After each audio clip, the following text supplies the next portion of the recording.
Абдулла Алиш бик яхшы сабак алды ябалак. Очы-кырые күренмәгән бер кара урман бар. Ул урманда яшел агачлар үсәләр, тәмле җиләкләр кызарып пешәләр. Анда йырткыч бүреләр, хәйләкәр төлкеләр, куркак куяннар, агулы йыланнар яшиләр. Бу урманда 2 ябалак та тора.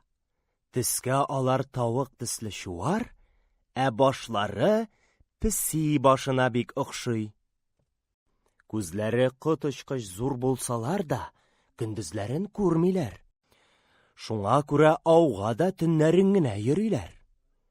Кичләрен урман өчен мәче мыраулаган, бала елаган тавышлар каплап ала. Бу тавышка кошлар, йырткычлар йокыдан уяналар. Рәхәтләнеп йокларга да ирек бирмиләр, Дип, ябалаклардан зарланалар. Бер төнне ябалаклар балаларын ияртеп ауга киткәннәр. Ана ябалак балаларына: бер-берегездән аерыласы булмагыз, көндезгә калмагыз, дигән. Балалар арасында бик шугы: туктале, әни сүзен тыңламасам, ни булыр икән? дигән һәм туганнарыннан аерылган. Ябалаклар аның өчен бик кайгырышканнар.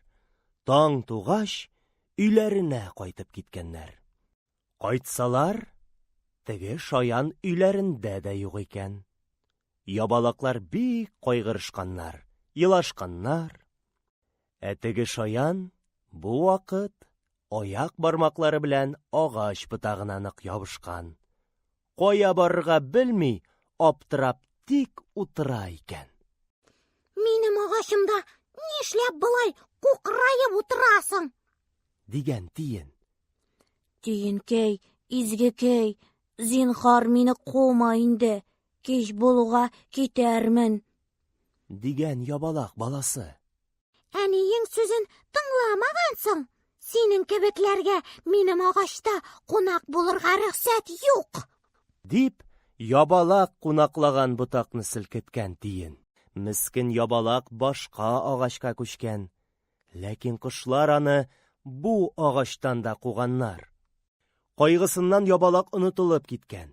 Төн дип белеп очып киткән, канатларын ботакларга бәреп бетергән һәм җиргә килеп төшкән. Төлке аны әз генә эләктермәгән, теге шаян очып өлгергән.